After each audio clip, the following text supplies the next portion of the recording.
Há um ano atrás eu fiz o seguinte vídeo aqui no canal: a M5 não vende, o que está acontecendo? Naquela ocasião eu explicava para as pessoas os principais motivos pelo qual a M5 parecia meio flopado, apesar de ter CPUs sim muito rápidos, bem interessantes, o M4 continuava vendendo muito mais que o M5.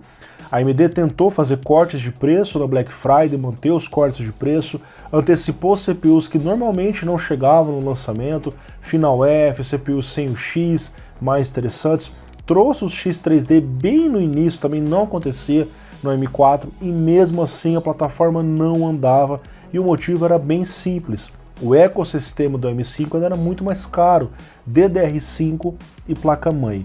Mas agora a situação mudou. Um ano depois nós temos muitos processadores, isso faz com que o preço fique bem mais interessante, placa-mãe e memória também estão mais acessíveis. Eu reclamava disso naquele vídeo, quase não tinha placa-mãe, agora nós temos inúmeros modelos para você escolher qual você prefere, e principalmente, algo que afeta muito a vida do brasileiro: o preço reduziu, e reduziu muito, assim como as camisetas Insider que eu estou utilizando aqui, com o nosso cupom de desconto PEPERAIO 12% off em todo o site, não apenas na camiseta, mas no vestuário tech como um todo. Nós temos aqui, por exemplo, as cuecas Insider que eu estou utilizando. Eu vou mostrar para vocês aqui, bom, na verdade acho que não devo mostrar as cuecas, mas as camisetas são realmente bem interessantes, elas permitem com que o suor saia do corpo com facilidade devido à fibra do tênsil que é utilizada aqui, muito leve, inclusive melhor que o próprio algodão, tá? Essas camisetas não precisam ser passadas, elas passam no corpo, por assim dizer, e elas não desbotam na lavagem, é algo a longo prazo, assim como o Socket AM4. Confiram lá, Insider, vista a tecnologia, vista Insider. Bom, é importante lembrar para vocês, pessoal, que a AMD não quis substituir o Socket M4 durante o lançamento do M5.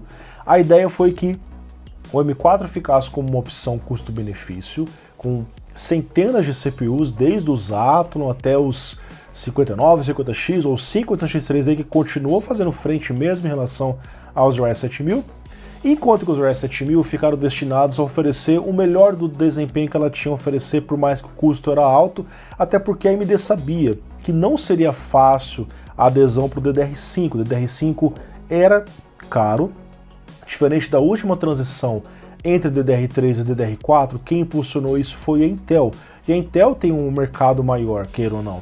E agora, quando a AMD impulsionou o DDR5, e a Intel falou: olha, nós vamos oferecer os dois, você escolhe. As pessoas continuaram com DDR4 na Intel e DDR5 na AMD deu uma empacada ali. Mas a situação andou mudando, o preço dos hardwares melhoraram bastante, e esse é um dos pontos que eu vou mostrar aqui para vocês no vídeo de hoje. E pelo fato de você ter ali o M4 ainda recebendo lançamentos, esse ano a gente teve ali o 5600 GT, a gente teve ali o 5700X3D, um excelente CPU também, as pessoas começaram a perceber que, ok, talvez compense eu continuar no M4, até porque o M5, sim, é mais rápido, mas será que vale a pena pelo preço que eu pago na placa-mãe, na memória? Sendo que é mais fácil eu fazer um upgrade no M4, já que eu tenho a placa-mãe. Então, a AMD ela ficou oferecendo diferenciais no M5, mas mantendo o M4 aquecido. Então as pessoas falaram assim, ok, a M4 fica melhor. E foi isso que aconteceu. Vamos lá. Falar um pouquinho sobre preço, pessoal. A 620 no ano passado era muito rara, você não encontrava, aparecia uma ou outra ali num preço razoável para você partir para CPUs como o 7800X3D. Mas agora nós temos, por exemplo, aqui na Terabyte Shop, 7 modelos de placa A620 começando a partir de R$ 679 e de boas marcas como as ROG, Gigabyte e Asus, tá? Isso era muito difícil de ser encontrada.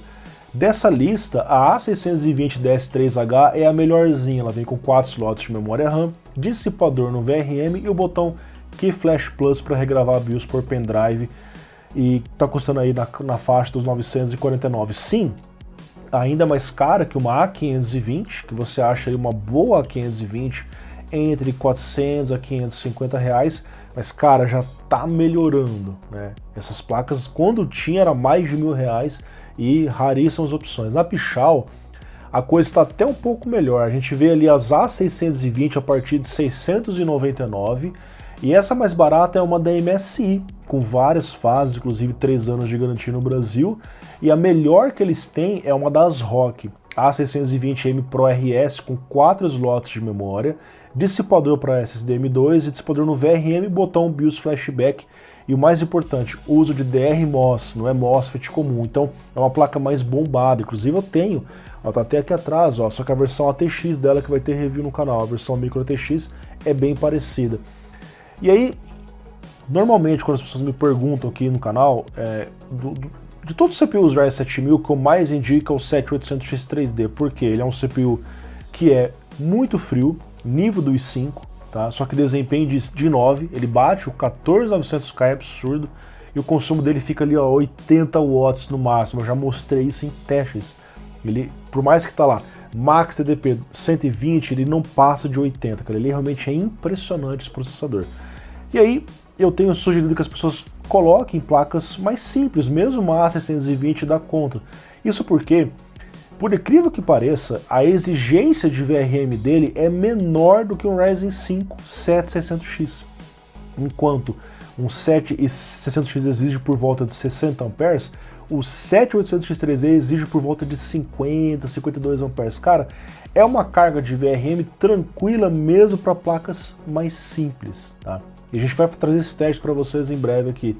Parece estranho, Lucas, mas eu vou colocar um CPU que bate o i9 numa placa de R$700, mas funciona, porque o CPU é eficiente pra caramba, cara, o consumo de energia dele é muito baixo. E isso é um mérito da AMD, porque esse CPU realmente faz muita diferença no socket M5, é o campeão dele. Agora, estou falando de um Ryzen 7, e para quem pretende colocar Ryzen 9, porque nós temos agora pela primeira vez um Ryzen 9 com cache 3D, que é o 7900X 3D e o 7950X 3D. Placas B650 para quem quer colocar CPUs mais robustos e pretende fazer futuros upgrades, porque você tem uma placa com um VRM melhor para fazer isso, né? Nós temos aqui então algumas placas, uma na Terabyte me chamou atenção por 599, que é a B650MT da Biostar.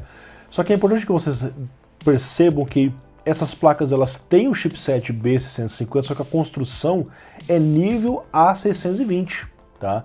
Então não vão apenas pelo chipset. Ah, essa aqui é B, então não, calma. Essa placa ela deve ter uma construção elétrica do nível de uma A620, deve suportar sim o 7800X 3D para jogar sem grandes problemas, mas essa é uma exceção. Normalmente as placas B650 são sim melhores que as placas A620. Nós vemos aqui bons modelos que eu tenho indicado para vocês, começam hoje a partir dos R$1.000. E aí, se vocês analisam em relação às boas B550 do M4, cara, você tem ali a partir dos R$700 você tem aquela MSI B550 Pro VDH, né? A partir dos R$900 você tem aquela Game Plus da MSI e a TUF da ASUS. Então você vê que não está tão distante. Hoje, por exemplo, eu tenho indicado bastante a B650M Plus TUF da ASUS por R$1.339, que é uma placa-mãe fantástica, cara. Vai ter review no canal dessa placa em breve. Ela tem 12 fases com DRMOS 60 amperes. Então posso colocar o 7950X sem problemas, assim como era a B550 TUF, ela carrega esse legado dele. Outra placa que eu também tenho indicado é a B650 Pro RS, 1399, perdão, e ela também suporta o Ryzen 9, é bem completinha ali em vários recursos. Agora, placa-mãe não é a única questão. E DDR5, cara? DDR5 ainda é mais cara? Sim, pessoal, melhorou, temos muito mais variedade, mas ainda é mais caro. Tá? A tendência é que conforme a Intel traga as próximas plataformas só em DDR5, os preços tendem a cair. Ainda é o calcanhar de Aquiles. 2 anos depois, nós temos muitas opções, tanto no Brasil quanto no AliExpress. Vou mostrar algumas coisas para vocês. Por exemplo, no Brasil hoje, nós encontramos 8 GB, que nem compensa tanto no DDR5, por 209. Então sim, ele é mais caro que o DDR4. Normalmente o DDR4 está uns 110, 130, 140, dependendo do modelo. É o modelo da Team Group 5200 MHz L42. Portanto, com 420 eu consigo montar 16 GB. Agora, 16 GB no único módulo vale mais a pena. A gente vê o Corsair Vengeance, 16 GB, 5600 L40 saindo hoje na Kabum por 359, tá? É como se fosse R$ 179 a cada 8 GB. aí sim o preço bem mais próximo do DDR4. Na verdade, eu até postei hoje no grupo de promoção, fiquem de olho porque os grupos de promoções estão sempre mostrando preço de DDR5 caindo para vocês. Com o cupom que a Kabum liberou aqui, 20% ele ficou esse módulo por 288, cara, é preço de AliExpress, cara. R$288, é como se fosse aí, vamos colocar 8 GB ali por 140, né?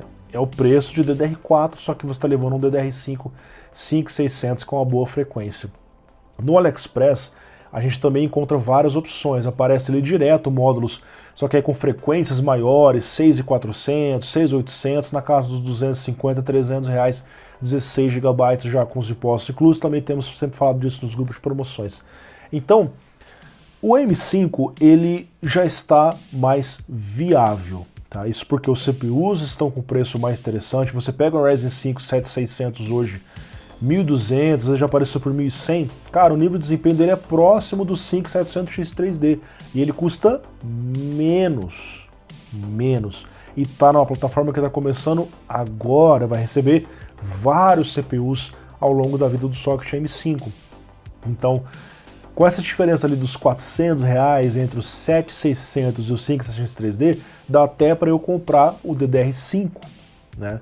A questão do M4 é que tem uma clara vantagem no upgrade facilitado, porque quem tem uma placa B450, basta atualizar a BIOS e comprar o 5700X3D, então o upgrade sai mais barato.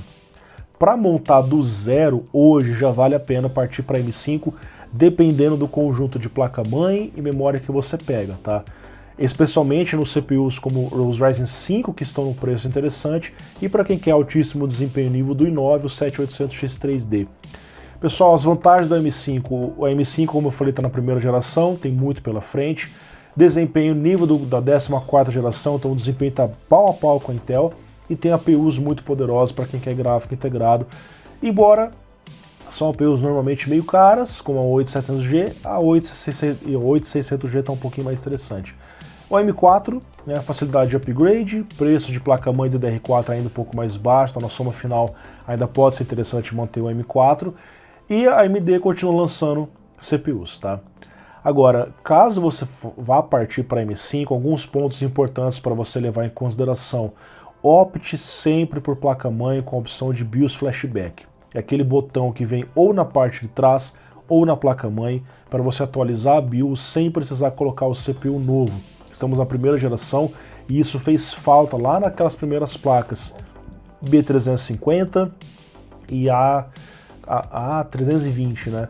Porque você estava recebendo novos processadores, aí você comprava o CPU sem atualizar a sua placa e você não conseguia ligar a placa-mãe, tinha que mandar uma assistência para atualizar uma BIOS.